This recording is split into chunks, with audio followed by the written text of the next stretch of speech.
Hey y'all, it's your favorite duck here, Derek the Duck. And today we're going to talk about staying in a weird little hostel in San Juan, Puerto Rico. So let's talk about it.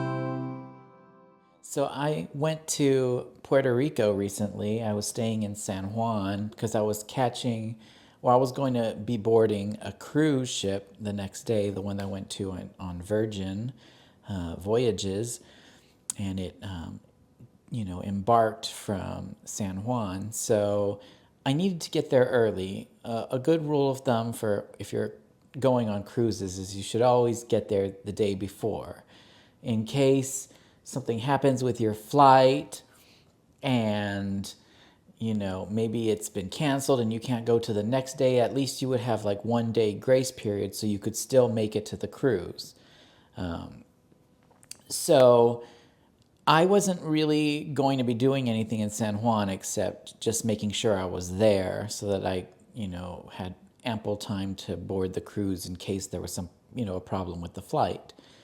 So I chose not to stay in some luxurious hotel like I usually would because that would be kind of a waste, especially knowing that I I was actually anticipating that maybe the flight, since I only fly Frontier, that it would probably get canceled, and I may have to not stay at a hotel. I may not even get the chance to stay at the hotel at all. I might be rushing at the last minute, flying in the day of into San Juan. But luckily that didn't happen. So I picked the absolute cheapest place I could find, and the one that I found was the Conturce Hostel in San Juan. Now, I am not above staying at hostels. I stay at them a lot, even after I've seen horror movies. But I thought it would be okay. I thought it would be fun, whatever, meet other travelers, that sort of thing. So I chose this one. It was the cheapest. And also, it was part of different rewards programs. So you could probably get it through Citi Thank You or American Express Travel, Chase Travel. I had a lot of points in my Capital One travel. So I just booked it with Capital One points. I'm not going to be paying cash ever. So, when you get an opportunity like this, it's a good chance to use points. It's not like it's a Hyatt property or something to use my Hyatt points or a Marriott or anything. It's just a dinky little place. So it cost like $45, but that was actually a bargain. If you looked at everything else in the area, it was hundreds of dollars. It's a historic, beautiful area of San Juan. Not the safest area, apparently, but there were still a lot of travelers there, and so I thought it was okay. So that's the one I stayed at, the Conturce Hostel. And so I'm going to talk to you about it today in case you're thinking of going to San Juan, Puerto Rico, and you're thinking, I'm going to slum it in a really, really inexpensive hostel. Maybe you'll want to choose this one. It was definitely in the historic part, old San Juan. Across from it was this beautiful, very interesting mural. And there was also like a little library of like books. I don't know. I guess they were all free for taking. But in this day and age, no one took them. But they were there. And so I thought that was pretty cool. When I got to the hotel, I kind of struggled because apparently I was supposed to have had a code to open the front door of the hostel, and I didn't have one. And there was like a little sign, like a little sheet on the wall on the outside that said, enter your code to get in. I was like, I have no code. So, but there was also a phone number. So I called them and I said, hey, I didn't get a code. And they said, oh, well, we would have emailed it to you. And I said, well, you didn't email it to me. And they said, oh, because you booked through a third party, because, I got it through Capital One. And I was like, yeah, I got it through a third party, but, I should still get an email or something. I don't know. you had, my contact info, but they said, oh, okay, well, we'll just open the door for you. So luckily they were able to open the door for me, so I was able to get in. That was a little weird, but then I got in, and it said that I got there at like 6:30 p.m. and there were a bunch of signs that said the staff leave at 5, but there actually was someone there, and I was so glad they were. Maybe they knew that the duck was coming. They saw me on the manifest and thought maybe I would need help. I don't know, but there was someone there. The lobby was kind of interesting. There was like this giant gold German Shepherd dog or something sitting in a corner of the lobby. It's the kind of thing where, like, someone gifts you a big gold dog statue and you're like, what am I going to do with this? And then one day you're like, oh, I just opened up a hostel. Rather than throw this away, I'll put it in the hostel. And I think that's probably what the idea was, why there was that dog there. But there were a lot of little weird little things in this place. So, I went in there, and then, I checked in, and then they gave me the code to my room. So I walked up the stairs to my room. There's no elevators or anything. So I walked up there with my little bag and everything, and at the top of the staircase, there's this big map that where you pin on it where you're from, and you could see that there were so many people from all over the world who had stayed at this quirky little hostel. And so I made sure to put a little one in there for South Texas. So I was part of the group, I guess, at that point. Then I went to my room. I had a code for the door as well. That's how you enter. And I got into the room. And the room was like a hostel. It was kind of weird. It had multiple bunk beds. I was assigned one of them. I think I was letter H, and I had a few blankets and everything. There were no towels. You're kind of on your own for that. So I think they have a rental system for that, but I'm not going to pay for anything like that. I could see that, yeah, I had that lower bunk. I thought that was kind of nice. I could see that other people had already sort of checked in, but they weren't there. They were out in the town, having fun, whatever. But I was just, I'd had a long flight on Frontier Airlines. I was just ready to take a shower and go to bed. I went to the bathroom. The bathroom was kind of gross. There was a towel on the floor from someone who had just been in there, I suppose. But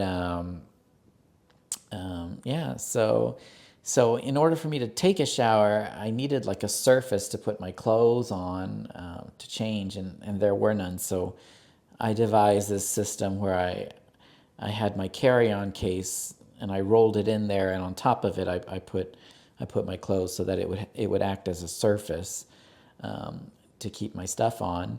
And since I had no towel, I had to use a kind of disposable shirt, one of the shirts that I wear all the time. That nice salmon one that I wear in a lot of my videos? Well, you're not going to see that anymore because I had to use it as a towel, and it touched the floor in there, so it was trash at that point onwards. But I made a lot of good videos with that salmon shirt. I always liked that shirt. Anyway, so that was my towel, apparently, because there were no other ones. But I did have a nice shower. There was like a vented window, and you could hear the sounds of Puerto Rico out there. I don't know. But it was vented, and the water was hot, and I had a nice shower, and then that was nice. Yeah. And so after that shower, I decided to explore a little bit before bedtime. So I went to some of the common areas. There were a lot of common areas. They had board games. They had lots of tables everywhere. I really liked the kitchen.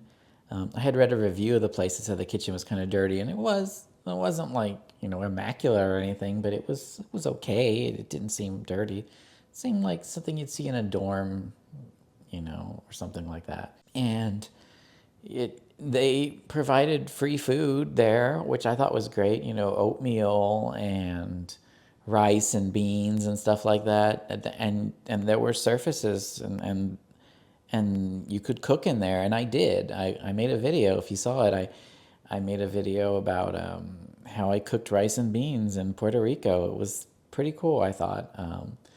So, you had a kitchen here with, a tabletop stove sort of thing. And they had coffee makers and all kinds of stuff and pots and pans. And so I thought that was really nice. And I thought that was a nice thing for a hostel to have so that everyone could, meet each other and cook and that sort of thing. So I really like that. And then on the next floor, and I think it was like 5 floors total,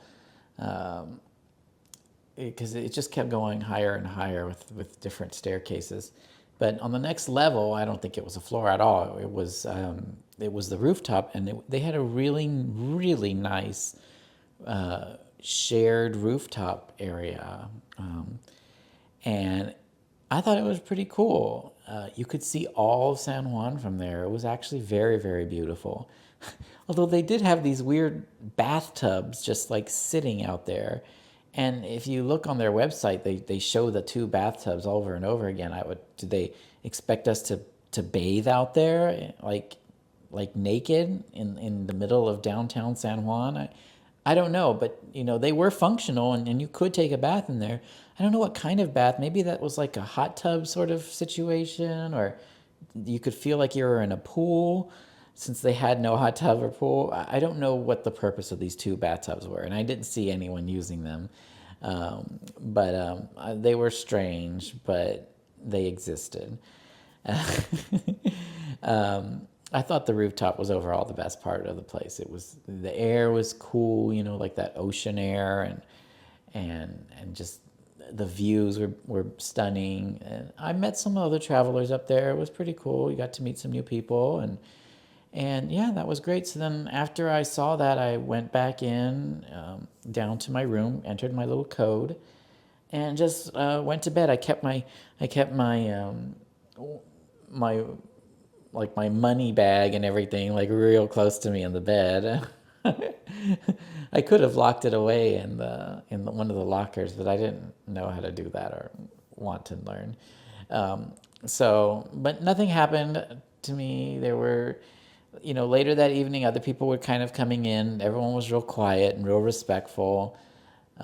Most of those guys I never met. They came in. Uh, One of them came in like the next morning after partying so much the next day. But they would just go in and go to their little bunk bed and then just go to bed, and that's fine. So, and I can sleep anywhere as a experienced world traveler. I've gotten used to be able to sleep on planes and trains, and in any room with any level of snoring. It doesn't matter to me. It doesn't bother me at all. So, and I'm sure I snored really loud, but that's their problem. That's they take it up with Capital One. So anyway, I had a good night's sleep. I woke up the next day. I wasn't going to take another shower. I thought I would wait until I got on the cruise where it was nice and it was on my own private shower. But I did make myself some oatmeal and coffee in the kitchen, and then I went to the rooftop again. There was like a rainbow. It was so beautiful up there. It was very relaxing. And I stayed up there until checkout time, and they have a very strict checkout time of 11 a.m. And I was out of there at 11 a.m. and headed over to the cruise ship a little early, but they let me on the cruise, so it worked out. Anyway, overall, I had a really great time. If you're the adventurous type who is also like on a big budget, that sort of thing, and wants to see downtown and I mean like the middle of San Juan, I think it's a good place. It worked out for me. I don't know what your experience would be, but for me, it was fine. I didn't have any problems at all. And I liked it. And if I'm ever in San Juan again, I'm probably going to stay there again. And yeah, and just look forward to making more cooking videos in the kitchen or whatever. But anyway, yeah, that was my experience, and I hope you enjoyed it. I travel a lot. I make lots of these videos, so feel free to subscribe if you'd like. And I'll talk to you more about all the different hotels and hostels and tents and sleeping bags. I don't know. Wherever I happen to be, I'm going to film it and talk to you about my experience a little bit in some way. So thank you for joining me on this, and we'll see you next time. Bye.